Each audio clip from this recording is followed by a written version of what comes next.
Alors nous sommes aujourd'hui donc dimanche 22 qui se lève et nous sommes arrivés d'Af Aïn Aleph de Yevamot, Aïn Aleph, et nous sommes arrivés hier à Marmor d'un 10e ligne exactement.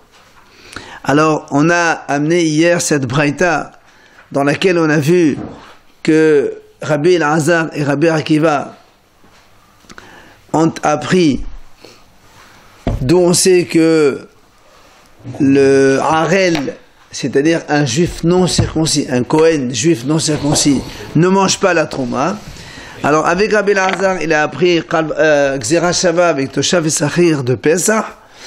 Et maintenant, on va voir la vie de Rabbi Akiva.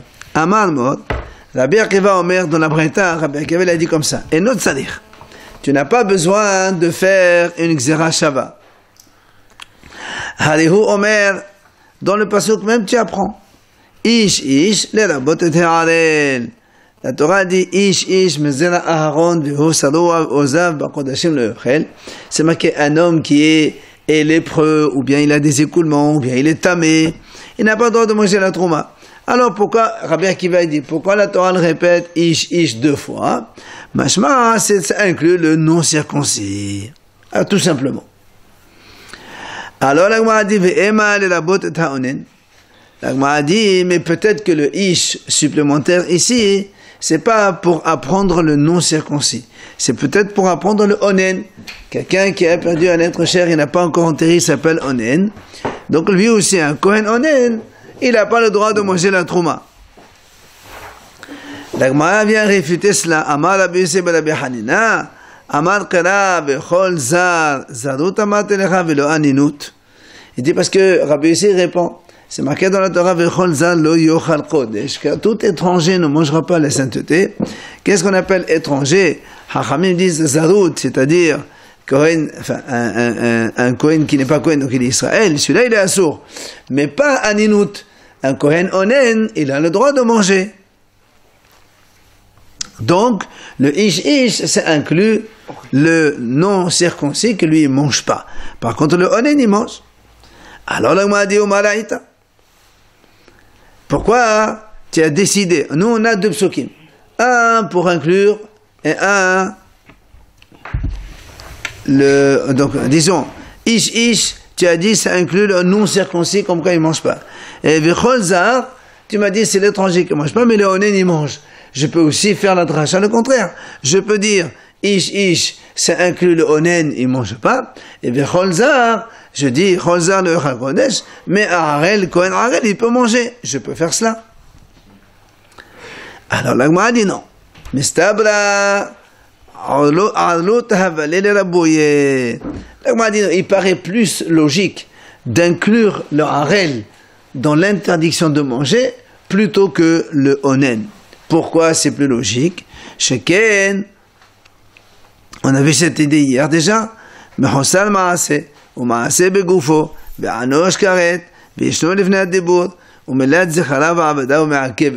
Parce que le harel, il a beaucoup d'éléments importants. C'est-à-dire, premièrement, il est Mahosal Maaseh, il lui manque une action, c'est-à-dire de faire la Brit Mila. Deuxièmement, Maaseh Begoufo, l'action qui manque, elle est sur son propre corps.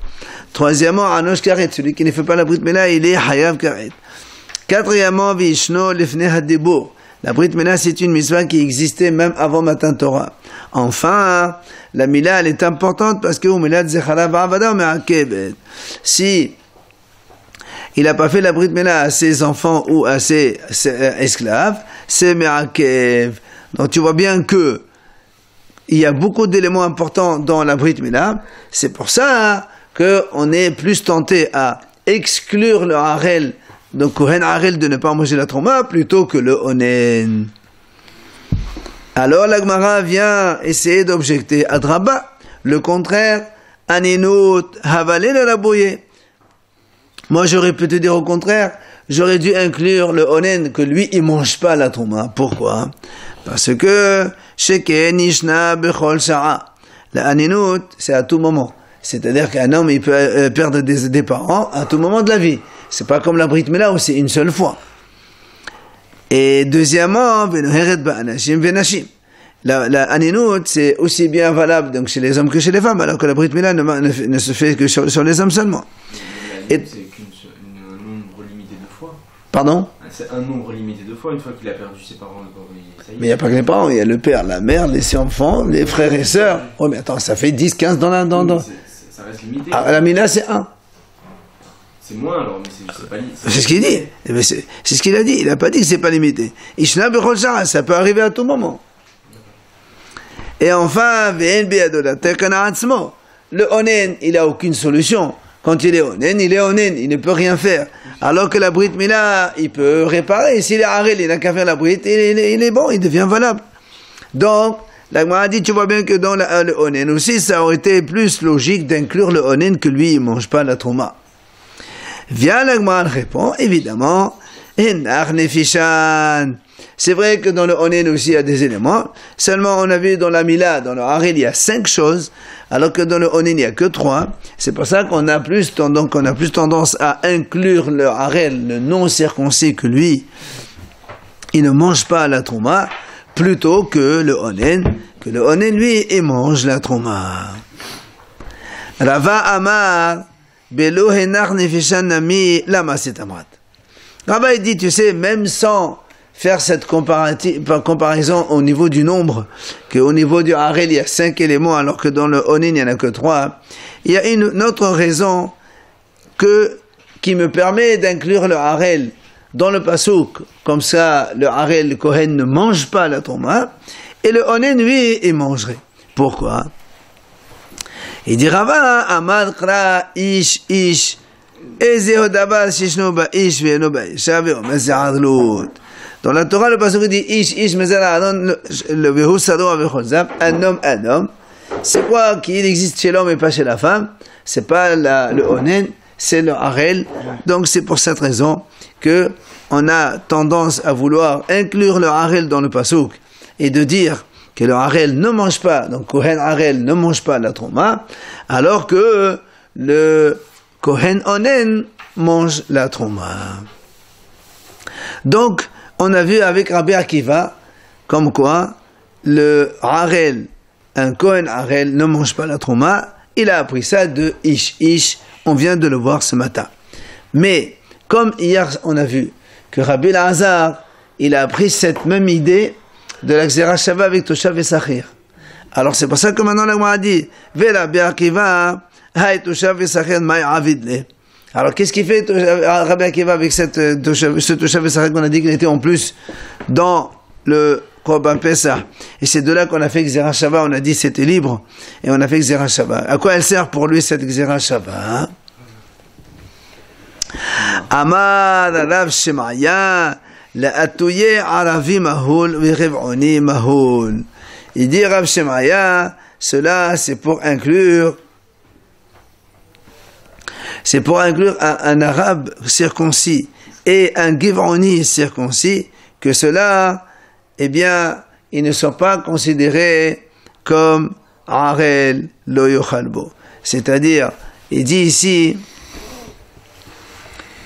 quand la Torah dit toshav v'sachel lo yochalbo, d'accord, il ne mange pas, eh bien, tu inclus aussi le haravi, un goy, un mahoul, et un givroni mahoul, même s'ils sont circoncis, ils ne mangent pas non plus. C'est-à-dire, un goy qui a fait la circoncision, toi tu vas me dire très bien, la Torah dit celui qui n'est pas circoncis, il ne mange pas Korban Pesach.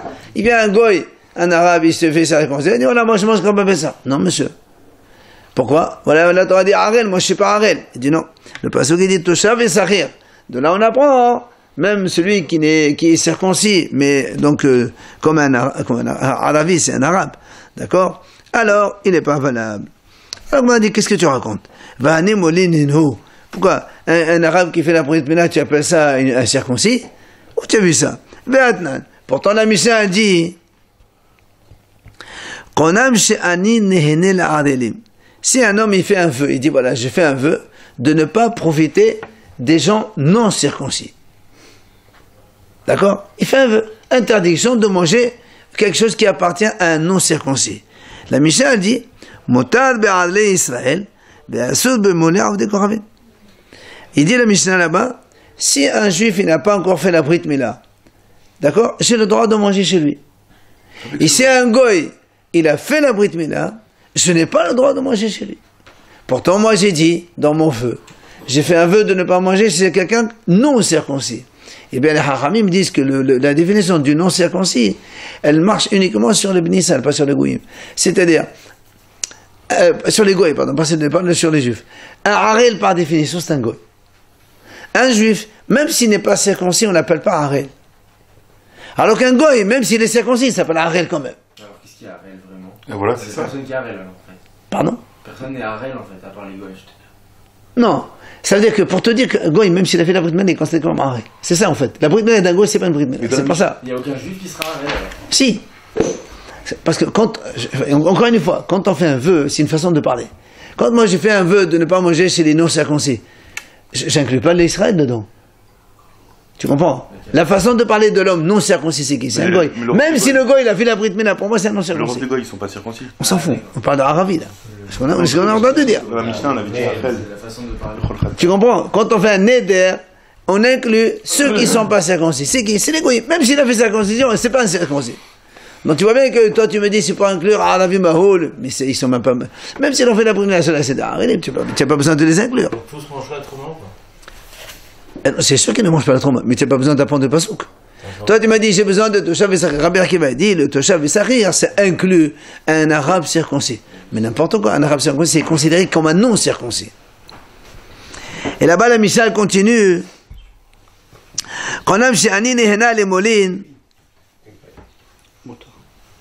Si un homme il fait un vœu, la Mishnah là-bas, la suite, dans le même ordre d'idée, il dit, voilà, je fais un vœu de ne pas profiter de ceux qui ont fait la Brit Mila. D'accord? La Mishnah a dit là-bas,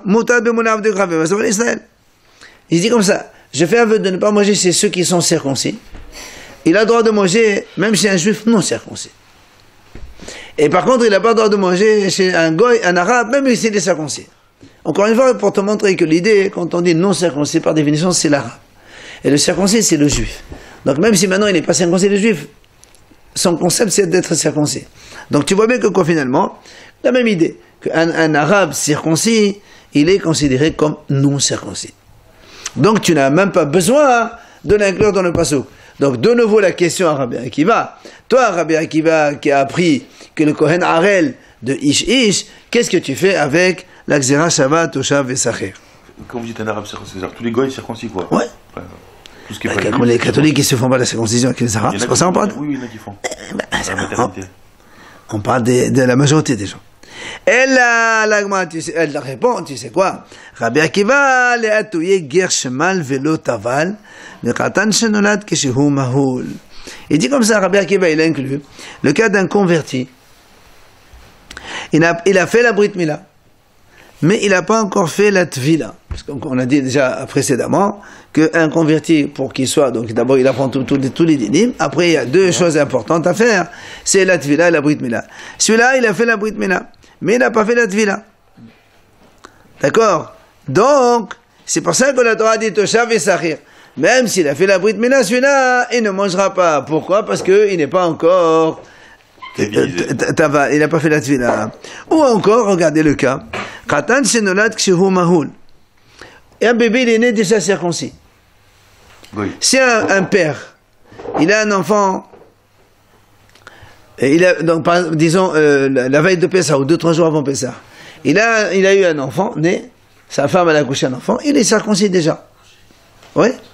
Nous, on a dit qu'un monsieur dont les enfants ou les avadim, les esclaves, ne soient pas circoncis, il ne peut pas manger Korban Pessah. Alors on dit là aussi c'est pareil. S'il a un enfant qui est né Mahoul circoncis, vu qu'il lui a pas fait la circoncision, il ne peut pas manger. Pourquoi? Parce que lui il pense, il y a une mahloket, qu'un enfant qui est né circoncis, est-ce qu'on fait quelque chose ou on fait rien? Lui il pense il faut quand même faire sortir une goutte de sang. Mais il faut attendre 8 jours pour faire ça. Absolument. Donc s'il est la veille de personne, ça pose un problème. Non, disons, non, j'ai un peu anticipé. Disons, il a fait, il est né il y a 10 jours en arrière. D'accord? 8e jour, il n'a rien fait, parce qu'il est circoncis. Rabbi Elazar a dit non, le fait de n'avoir rien fait, c'est pas bon, il faut quand même faire sortir une goutte de sang. Comme il n'a pas fait sortir une goutte de sang, il s'appelle non circoncis ce garçon, et tu ne peux pas manger. Mais maintenant, quelqu'un qui naît, une femme qui accouche, la veille de on va voir ça. Ah, c'est une carte. Rabbi Elazar, Alors qu'est-ce qu'il fait Rabbi Elazar? Comment Rabbi Elazar que lui, dans le Toshav et Sachir, il a inclus le Harel, un vrai Harel. Comment il apprend ce cas-là? Lui, il te dit, monsieur, un converti qui a fait la Brit Mila, même s'il n'a pas fait la Tvila, c'est un guerre, il peut manger, il n'y a pas de problème. Et pour le Khatan, Khatan kishenulad mahul en sader lehatev memeno dam berit. Et lui, il te dit, monsieur, un enfant qui n'est circoncis, on n'a pas besoin de faire la tafa d'amrit, il est considéré comme circoncis. Et donc, il peut manger comme ça le papa, sans aucun problème. Alors maintenant, comme on a posé la question pour Rabbi Akiva, on la pose pour Rabbi Elazar. Rabbi Elazar, hier, on a vu, il a appris que le Kohen Harel ne mange pas la trauma à partir de Harel, de la Xera Shabbat, au Shav et Sachir avec Pessah. Alors maintenant, on lui dit, qu'est-ce que tu fais avec le passouk Ish, avec lequel Rabbi Akiva lui-même, il a appris cette notion. Mais Rabbi Elazar, Hay Ish, May Avitle. Qu'est-ce qu'il fait avec? Il te répond, Debera Torah, Kelshon Bene Adam. Il te dit, monsieur, la Torah, elle parle de façon, comme ça on parle, la Torah souvent, elle emploie les termes en double, Ish, plusieurs fois, il y a marqué répétition comme ça, d'accord, Naton Teten, Padotivde, etc., etc. Ba'ir Rav Hama Bar Ukhva. Alors, Rav Hama, il pose une bonne question. Il dit, Katan Harel, Mao les socho beshem seteroma. Si un enfant, fils d'un Kohen, ouais, il a encore que 4-5 jours, est-ce qu'on a le droit de lui faire oindre avec de l'huile de trauma? Vu qu'il n'est pas encore circoncis. Parce qu'il n'est pas circoncis. Ouais. C'est la question. Est-ce on peut faire profiter de la trauma un bébé non circoncis? Il n'y a pas d'obligation. Quelle obligation? De la Brit Mila. C'est 8 Très bien. Alors, mais il est quand même arrêté. Il arrête parce qu'il n'a pas le choix. C'est la question. C'est la question. La question, elle est là, justement. Sinon, il n'y a pas de question. D'accord. Est-ce que justement, donc, cet enfant qui est Harel, mais il n'est pas encore Harel parce qu'on ne peut pas faire la Brit Mila encore. Tu vas dire donc, ah non, il est Harel, ou bien tu dis non, maintenant il n'est pas considéré comme Harel puisque ce n'est pas encore le moment de la Brit. Alors on peut le faire. Question. Amar Abizira, Tashema, viens apprendre. Endi ella melad zechara b'shat asiya, va'avada b'shat achila. מנהל ניתן טעמו שזה בזה וטעמו שזה בזה, תלמוד אומר, אז לגזירה שווה. הגמרא dit comme ça, c'est marqué dans la Torah, le pasuk il dit comme ça, dans la Torah c'est marqué, à propos du Korban Pessah, c'est marqué, si un homme il a des enfants, ou malta auto, mais c'est marqué. Korban Pessah, tu ne peux faire le Korban Pessah que après avoir fait la Brit Mila des enfants. Donc, la Torah elle a dit comme ça. C'est-à-dire au moment, parce que la Torah dit parce qu'il y a deux étapes dans Pessah, dans le Korban Pessah. Il y a le sacrifice de Pessah lui-même, qu'on fait l'après-midi, et après il y a la nuit, on mange le Korban Pessah. Il y a donc la mitzvah de faire le Korban et de manger. Dans la Torah, il y a deux mots employés. Une fois il y a marqué Azichav la Asoto, une fois il y a marqué Aziyochalbo. Une fois il y a marqué il peut le faire, une fois il y a marqué il peut le manger. Alors, dans les Zchanav, pour la Brit Mila de ses enfants, il y a marqué la Asoto. C'est-à-dire, s'il n'a pas fait la Brit, il ne peut pas faire la Korban Pessah. Et pour les Avadim, il y a marqué Bishat Achila. Avadim, il y a marqué ça c'est Vechol Avet Ish Berlat Kasef. Si tu veux la Brit Mila de Aved, alors tu peux manger. Alors là, on m'a dit, est-ce qu'on peut maintenant mélanger les deux? C'est-à-dire, pour le Aved, on dit manger et faire, et pour l'enfant aussi, manger et faire, oui ou non? Là, on m'a dit oui. Az, il y a marqué dans les deux cas, az. Ça veut dire les deux, ils sont. Ça veut dire, un homme ne peut manger Korban Pessah et ne peut faire le Korban Pessah que s'il a fait la Brit Mila à ses garçons et aussi à ses esclaves. Donc ça, c'est conclusion. Très bien, s'il n'a pas d'esclaves, on peut retourner le truc contre lui. Mais quand on a la façon d'apprendre, on apprend dans les mesures où il y a... C'est-à-dire, s'il n'a pas fait à ses enfants, il ne va faire quand même. S'il n'a pas fait la Brit Mila à ses enfants, il ne peut pas faire Korban Pessah, ni le manger d'ailleurs. Alors là, on a dit comme ça. Bishama Abada, Mishkahada, Détenu Bishatakhla ou Détenu Bishatassia. On déshabille nos béné. La Gemara dit comment on peut, parce que toi tu as dit, il faut inclure les Avadim et les enfants au moment du Korban. Imaginons le Korban c'est 3 heures l'après-midi et le manger c'est à 8 heures le soir. Imaginons comme ça. La Gemara dit, un Ayvet, on peut avoir le cas d'un Ayvet que j'avais pas à 3 heures et que j'aurai à 8 heures. C'est normal. À 6 heures du soir, avant qu'un besoin, j'achète un Ayvet. D'accord? C'est pour ça que le Torah me dit, attention, tu ne peux pas manger si tu as un Ayvet comme ça. Mais, comment tu peux avoir un gosse, d'accord, qui n'est pas circoncis au moment du manger, du Korban, et qui est circoncis au moment de manger? C'est pas possible. Et non, parce que si elle a Brit Mila à faire, on l'a fait le matin. Alors le Gemara dit, non. N'est-ce pas la seule possibilité, c'est qu'il est né à 6 heures de l'après-midi. Non, le bébé il est né à 6 heures. Donc au moment de Asiya, il n'y avait pas de problème. Et bien au moment de Achila, maintenant, il y a un problème. Donc ça veut dire quoi? Ça veut dire, Shma minna, alot shlobezmana, vers alot. Donc tu vois bien que là, même un enfant qui est né à 3 heures avant Pessah, empêche son père de manger la Trouma. Donc là aussi c'est pareil. Un enfant qui a que 4 jours, on n'a pas le droit de lui oindre avec de l'huile de Trouma. Donc ça c'est la réponse comme on a fait. Oh, il a Pessah chez nous au pire de toute façon. On s'en fout de Pessah. La question c'est d'apprendre. Est-ce qu'on a le droit de mettre l'huile de Trouma, oui ou non? Amar Rava il dit comment tu peux raisonner de cette façon?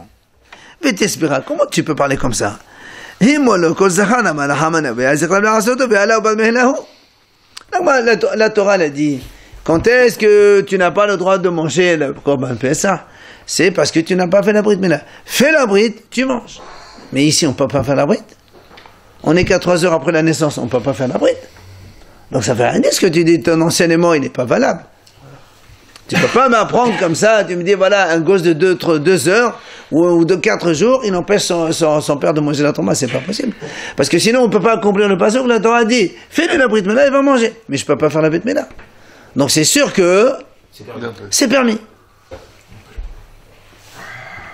Alors, dans quel cas on a ce qu'on a dit dans la Braïta tout à l'heure, qu'il peut avoir un bébé à 3 heures, non, à 3 heures il peut pas faire, mais à 6 heures, à 8 heures il peut. Non, manger quand on appelle ça. Et la Rabbe Maaskenan, parce que si tu dis que c'est un bébé qui n'a que 4 jours, donc aussi bien dans la Asiya que dans la Achila, on vient de montrer qu'il peut manger, comment il fait les deux. Alors on m'a dit, tu sais quoi? Kiron Shahalasato Hama. En fait, la seule possibilité, c'est un gosse qui était malade, il avait de la fièvre. À 4h, 5h d'après-midi, la fièvre elle est tombée, il a guéri. Alors, moi, a dit, attends, venez t'ouvrir l'école Shiva, mais là, on n'a pas le droit de faire la Brit Mila de suite, il faut attendre 7 jours. Quand un enfant il est malade, il faut attendre encore 1 semaine après qu'il guérisse, pour lui faire la Brit Mila. Donc, même s'il avait de la fièvre avant Pessah, jusqu'à 4h d'après-midi, il faut quand même attendre encore 1 semaine. Donc je ne peux pas faire la Brit Mila, donc je peux manger. C'est pas... Alors on m'a dit, on parle dans le cas où il a guéri 1 semaine avant la veille de Pessah. Et il a fini la veille de Pessah. Alors on m'a dit, dans ces cas-là, quel est ton problème? Fais la Brit Mila le matin. Puisque tu comptes 7 jours, ça y est. Venez me aller Pessah là. Là on m'a dit non. Ba'inan me'aet le'aet. Et moi, dit non. Quand un enfant, il était malade, il a guéri, quand on attend 7 jours, on ne peut pas faire la Brit Mila le matin. Il faut attendre 7 jours, exactement 24 sur 24. Ça veut dire, on parle d'un gosse qui a guéri à 4 heures de l'après-midi, et tu ne peux faire la Brit Mila que le 4 heures de l'après-midi. 7 jours plus tard. 7 jours plus tard.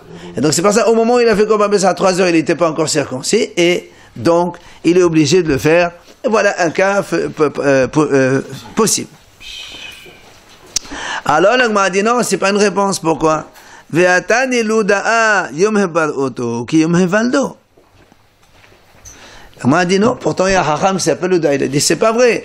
Le jour où un bébé guérit de sa maladie, c'est la même chose que le jour de sa naissance. C'est-à-dire,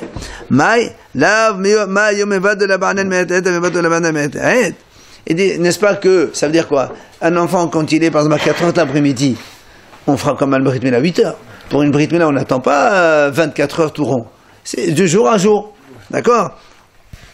Donc, Elouda'a, il dit, que la guérison, c'est la même chose. Même si la guérit à 18h le soir, tu passes 7 jours, au 8e, tu fais la brit milah le matin. Donc, ton cas, la réponse, elle ne marche plus. Là, la m'a dit non, monsieur. Quand il a dit Yom Hebaloto ki Yom Hevaldo, ça veut dire Adif Yom Hebaloto Yom Hevaldo.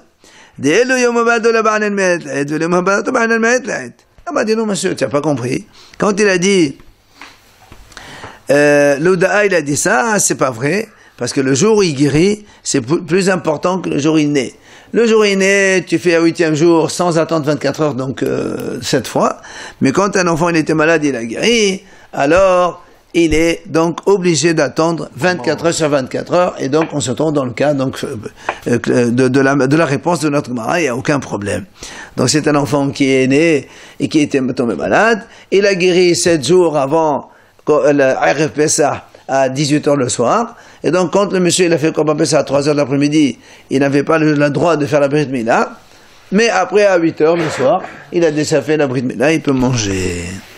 Il veut faire le soir la Brit Milah? Avant la nuit, pas dans la nuit. Ça, c'est une réponse qu'on a donnée. Vient là, papa, il nous donne une deuxième réponse. C'est-à-dire que le bébé, au moment de Korban Pessah, n'était pas valable, et après, là, le soir, il devient, donc, on peut manger grâce à lui. Là, papa, Amal, lui, il dit, c'est par exemple un enfant, papa il dit comme ça, imaginons la veille de Pessah, c'était le 8e jour normal, seulement l'enfant il avait mal aux yeux. Et Hachamim ils disent, pour un problème au niveau des yeux, on n'attend pas une semaine. Alors il avait un problème aux yeux le matin, et à 5 à 6 heures de l'après-midi, ça il n'y a plus rien. Donc on peut faire la Brit Milah de suite. Et donc pendant 3 heures où il devait faire le Korban, il n'y avait pas de possibilité parce qu'il avait mal aux yeux. Et maintenant, donc, grâce à la Brit Milah qu'il a fait déjà, ça marche. Ça veut dire que le Korban il le fait pas, mais il fait après. Non, il a fait le Korban. Mais il pouvait pas à ce moment-là. Ça fait rien. Nous on a dit on a dit que il y a une différence B'Shat Asiyah ou B'Shat Achila. Puisque dans la Torah on a dit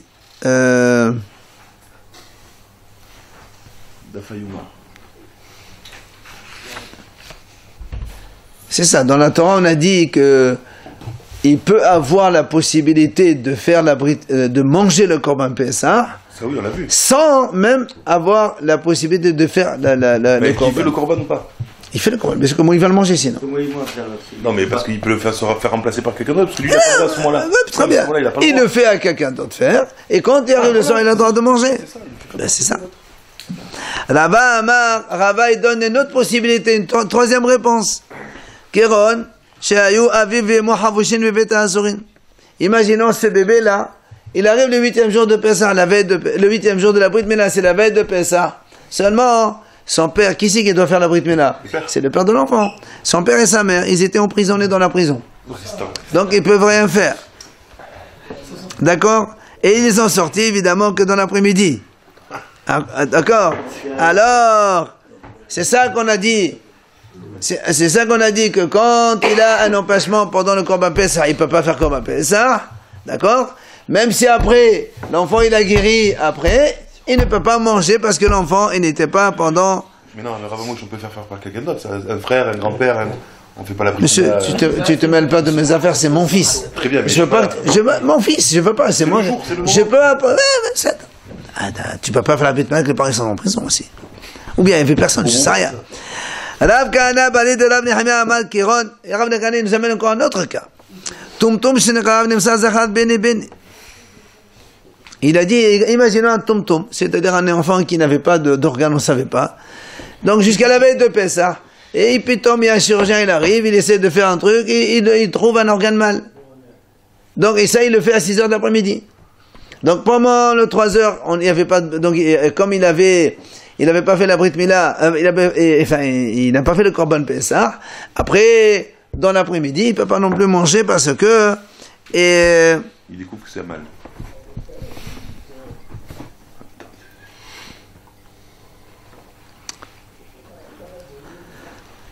Alors, encore la Shadavia, cette fois-ci, nous donne un cas bizarre. Amal qui ronsi au cerf chaud, v'hous les prosdor. Il dit, imaginons un cas, un enfant, Bon, ça marche pas ce truc-là. Hein. Il dit, il a sorti sa tête, et pendant une semaine, il est resté comme ça, avec la tête dehors.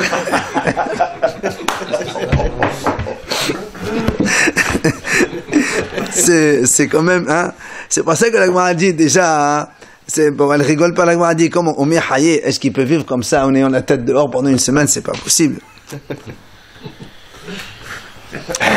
Alors, Bihatania, la Gemara dit, c'est pas possible, parce que la Gemara dit que si un bébé, il sort sa tête en dehors, donc,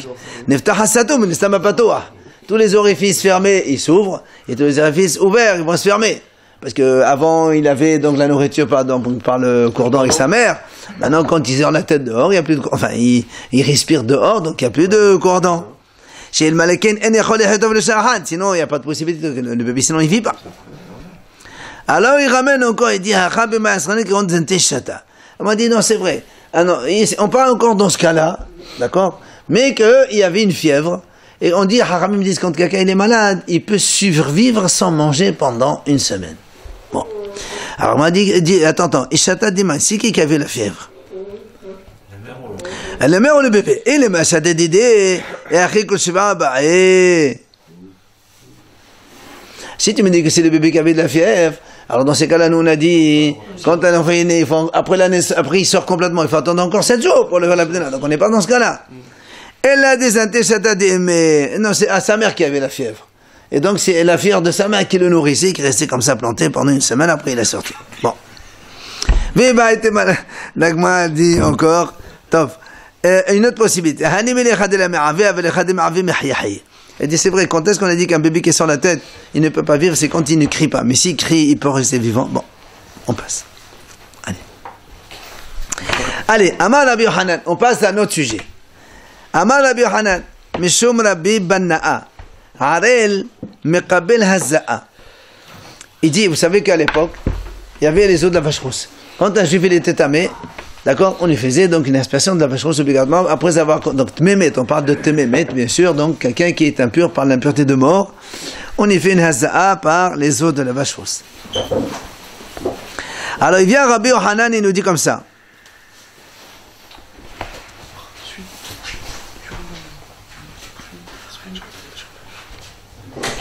Lorsqu'un juif n'était pas circoncis, un juif n'était pas circoncis et il a été impur par un mort. Il a compté ses 7 jours, il est parti chez le Kohen a fait une aspersion. Donc il est tahor. Maintenant après cela, il va faire la Brit Mila. Alors il m'a dit, on n'a pas besoin de lui faire une deuxième aspersion. Comme si qu'il a été converti, il est devenu juif. La hazza'a qu'il a eue, l'aspersion qu'il a eue, d'accord, pendant qu'il était non circoncis, elle est valable même après la circoncision. Il était juif. Il était juif. Après, non, mais tu dis converti. Non, ça veut dire que nous, on aurait pu dire, tiens, la hazza'a qu'il a eue quand il était circoncis, elle n'était pas valable. Il faut le faire une quand il est vraiment circoncis. On te dit, non, on n'a pas besoin. Celle qu'il a fait à l'état de non circoncis, elle est valable aussi. Il dit, comment tu apprends ça? Eh bien, tout simplement, c'est parce qu'on a vu nos ancêtres, ils ont eu le même cas. Ils n'étaient pas circoncis, et on leur a fait l'aspersion de la vache rousse, et ils ont mangé Korban Pessah. La Gemara dit, où tu as vu ça? Chez Nehemar. Voilà.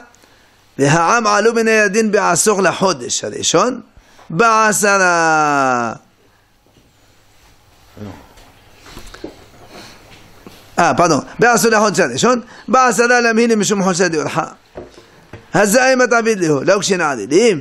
Alors, moi, dit comme ça. Vous savez que mon cher Rabbeinu est niftar le 7 Adar. Les Bnei Israël sont restés en deuil pendant 1 mois, jusqu'au 7 Nissan. 3 jours après, Hachem a dit, maintenant il faut traverser le Yarden. Le 10 Nissan, ils ont traversé le Yarden. Il est marqué comme ça. Les Bnei Israël, ils ont traversé le Yarden le 10. Et on sait que Hachem il a demandé à Yehoshua de faire circoncire après tout le monde, on verra après. Mais quand ils vont faire Korban Pessah, parce que quand ils sont entrés en Israël, ils ont traversé le 10, après ils sont entrés en Israël, ils ont fait Korban Pessah. Quand on ne peut pas faire comme ça si on n'est pas circoncis. C'est pour ça qu'il y a marqué le passage qui dit là-bas, Hachem a dit à Yoshua, tu prends Havot Sorim, tu vas faire Brit Mila tout le Béni Israël. Il aura fait tous la Brit Mila. Alors, les Béni Israël, ils étaient tous émettent, évidemment, parce que dans le désert, chaque année, il y avait des morts là-bas, on ne sait pas combien, tous, il n'y avait pas la vache rousse encore. Comme ils étaient tous... Non, il y avait la vache rousse, Moshe Rabbeinu l'a faite depuis 40 ans avant, mais ils étaient tous Arilim. D'accord? Il était non circoncis. C'est marqué que les Béni Israël, pendant le désert, ils étaient Arilim, non circoncis. Or, quand est-ce que Yoshua il a fait la Brit Mila? Obligatoirement après le 10. Parce qu'avant le 10, c'était pendant où il marchait, il ne peut pas faire la Brit Mila, il peut rouler. Or, ils ont fait la Brit Mila le 11, n'est-ce pas? Après, le Pessah, c'était combien de jours? 12, 13, 14, l'après-midi, 3 jours après. Or, pour faire l'aspersion de la vache rousse, il va la faire 7 jours avant. On a dit il y a 7 jours d'impureté. Donc, obligatoirement, Yoshua a fait l'aspersion des os de la vache rousse, alors qu'ils étaient non circoncis. C'est la preuve. D'accord? Ça remplace le mikvé, la vache rousse. Non, ça n'a rien à voir. Parce qu'il y a le mikvé, il y a aussi... Hein, on a dit que les Israéliens ne faisaient pas la Brit Mila dans le désert parce qu'ils ne savaient pas quand est-ce qu'ils allaient voyager. Et c'est dangereux pour le voyage. Il faut trop chaud. Donc, voilà la preuve que les Béni Israël, on leur a fait l'aspersion des os de la vache rousse quand ils étaient à Ariel. Donc, l'aspersion, quand à l'état de non circoncis, elle est valable, on n'a pas besoin de la refaire après. Alors, la a dit peut-être, non, c'est pas une preuve. Vedil malin à votre Pessah clan. Qui t'a dit déjà qu'ils ont fait ça après? Peut-être qu'ils n'ont même pas fait Pessah. Et donc, ils n'ont pas fait ni aspersion, ni rien. Ils leur fait la Brit Mila, ils n'ont pas fait de Pessah du tout. Et dit non, là, Saradat, tu ne peux pas répondre cela. Pourquoi? Dirti vaya asot à Pessah. C'est marqué que les Béni Israël, ils ont fait Pessah la première année où ils sont entrés en Israël. Alors, la Gemara dit matkef la mozot, ça veut dire Pessah ba betomahaya. Et alors, peut-être, alors je peux dire que Yoshua, il n'aura pas fait l'aspersion de la vache rousse. Ils étaient tous tmeim. Et nous, on a vu déjà que quand tous les Béni Israël sont tamés, ils ont le droit de faire comme Pessah. Donc ils ont fait comme Pessah tous, mais ils ont été tamés, il n'y avait pas eu d'aspersion, donc la preuve elle n'est pas bonne. Amal et Ravashi, Tanya behedia, malou, vetavlo, verasu, pesahin, betahora. Ravashi il a dit non, on a une braïta qui dit clairement que les Béni Israël de l'époque, ils ont fait la Brit Mila, ils ont fait la Tvila, et ils ont fait comme Pessah, betahora avec pureté. Donc, il n'y a pas d'autre issue. Ils ont fait la Haza'a, l'aspersion, avant donc qu'ils fassent la Brit Mila, et donc c'est la preuve que l'aspersion avant la Brit Mila, elle est valable. Et d'où on sait que ce Rav dit la vérité? Il amène une braïta. Braïta, c'est les Tanaïm qui annoncent. Donc il raconte pas des histoires. Mais ils ne savaient pas. Ils attendent plus 7 jours. Hein? Ils attendent plus 7 jours. Non, ils ont fait l'aspersion avant 7 jours. Et après, alors qu'ils étaient encore à Ariel, ils sont entrés, la veille de Pessah, ils étaient déjà théorim. Ils ont fait la circoncision 2-3 jours après Pessah. Donc on fait l'aspersion en étant à Ariel. C'est ça la preuve qu'on va apporter. Amar Rabba bar Yitzhak Amar Rav. Puisqu'on parle de ça, Lo nitna pri'at mina le Avraham Avinu.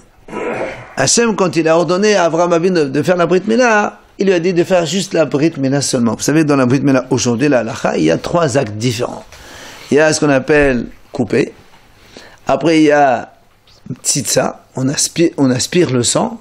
Et ensuite, après, on retourne la peau. On déchire et on retourne la peau. Alors, on lui dit qu'Abraham Avinu, quand Hachem a ordonné de faire la Brit Mila, il n'a pas donné la mitzvah de pri'a. Juste couper et aspirer, et c'est tout.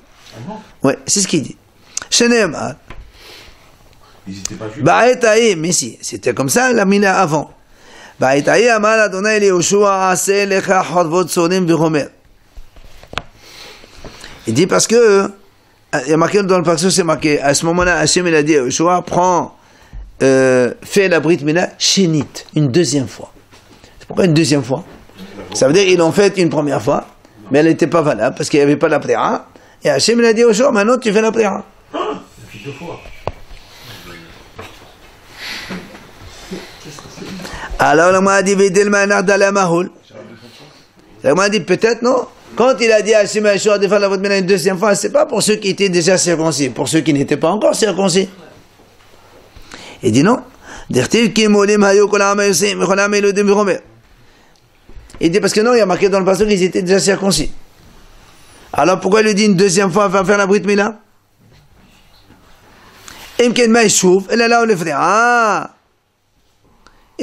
Pourquoi chouv une deuxième fois? C'est certainement pour la prière. Omaï shinit. Alors pourquoi la Torah dit là-bas le passage il dit Bishuv Moulet ben Israël shinit une deuxième fois? Alors c'est marqué chouv, pourquoi shinit? Il dit la couché sauf mila le tchilat mila. C'est pour comparer la fin de la Brit Mila au début de la Brit Mila, c'est-à-dire ma tchilat mila me'akevet av sauf mila me'akvin bo. De la même façon que le début de la Brit Mila, c'est-à-dire le fait de couper, c'est me'akev si on fait pas bien comme il faut le couper, et bien la fin de couper, c'est-à-dire s'il reste encore des morceaux, il faut aussi les couper, sinon ce n'est pas valable. Detnan, comme la Mishnah dit, Elohen sesena me'akvinet amila. Qu'est-ce que c'est qui peut empêcher, invalider une Brit Mila? C'est Basan ha'hofet revaratara. S'il reste encore de la chair qui recouvre le gland. Parce que normalement, donc, quand on fait la prière, on retourne la peau et on coupe donc une partie pour que ça ne revienne pas sur le gland. Et si ça revient sur la hatara, dans ces cas-là, si les Kohen en ochel bateruma, il ne peut pas manger la trauma, il faut le refaire un deuxième geste dessus. Amar Ravina, Vitema Ravin Me'abaraba Amar Rav, Basan ha'hofe et rov govha shel hatara. Il dit, c'est pas nécessaire que il faut qu'il y ait que la chair elle recouvre tout le gland. Si ça recouvre une majorité donc du gland déjà, ça suffit et il faut refaire un geste et il faut enlever ça. Pourquoi les peuples de Yoshua ils n'ont pas fait prière? Justement, c'est la prière de Yoshua qui a fait la prière. C'est Hachem qui a dit Yoshua, tu fais la prière. C'est-à-dire même ceux qui étaient déjà... Oui, c'est ce qui est marqué. Rav il dit comme ça. Donc il n'y a pas eu de Brit. Si, il a fait une deuxième acte. Pourquoi Hachem ne l'a pas dit avant? Je sais pas. C'est-à-dire, il sait faire disons, lui, il apprend de cette phrase-là. Si Hachem il dit encore, pourquoi encore? C'est-à-dire qu'ils ont déjà fait une fois. Il faut affiner le geste par une prière. Ça veut dire que la Brit Mila aurait dû être c'est-à-dire plus détaillée avant, qu'on sache comment il faut faire. Pourquoi on fait les choses. C'est Hachem, on apprend des psukim, on pas autre chose. Alors le Mahdi va midbar ma'etam ala mahul. Pourquoi les bénis Israël n'ont pas fait la Brit Mila dans le désert quand ils étaient dans le désert? Question de l'Agma. Alors l'Agma dit deux réponses. Soit à cause de la fatigue du voyage, puisqu'ils devaient marcher dans la route, ils avaient 42 stations différentes à faire, et donc à cause de cela ils n'ont pas pu faire la Brit Mila. Il dit parce que il n'y avait pas là-bas à l'époque, le vent du nord n'a pas soufflé. On dit que ce Ruach Tsefonit, Rachid dit elle est belle, elle n'est pas chaude, elle n'est pas froide, et donc ça permet au soleil de briller, et donc ça fait guérir, ça donne une bonne santé. Et comme il n'y avait pas cette Ruach Tsefonit, donc ce vent du nord, donc il ne pouvait pas faire la Brit Mila. Pourquoi? Détania, comme la Braïta dit, Kol otan al-ba'im shana shayu yisrael bamidbar, lo nashva lahim ruach sefonit. La Braïta dit, pendant les 40 ans que les Israël étaient dans le désert, il n'a pas soufflé le vent du nord. Quelle est la raison? Maïtama. Et ba'etema meshum din zufim hayu. Soit tu dis parce qu'ils étaient nizufim, ça veut dire qu'Hachem était en colère contre eux après avoir fait le veau d'or. Et donc, ils n'avaient pas mérité d'avoir une belle lumière du soleil. Et ou bien encore il dit, parce que s'il y a un vent du nord, comme il y avait les colonnes de nuée, ça va disperser les colonnes de nuée. Alors Hachem il a laissé comme ça pour ne pas que les colonnes de nuée se dispersent. Amar papa, on termine d'abord. Hilkach, Yoma de'eva vi Yoma deshota. Il dit donc à partir de là, on apprend, Rapapa il dit, quand il y a un jour avec des nuages, donc il n'y a pas de soleil, ou bien Yoma Deshota, c'est-à-dire où il y a un vent du sud qui est très difficile, on ne fait pas de Brit Mila et on ne fait pas de prise de sang, puisque c'est dangereux pour la santé. Seulement la Gemara conclut, et maintenant que tout le monde fait ça, pourquoi? on dit on est Shomer Petayim Hashem. Hashem, il protège ceux qui sont simples avec lui, ceux qui vont avec innocence, ils ne calculent pas.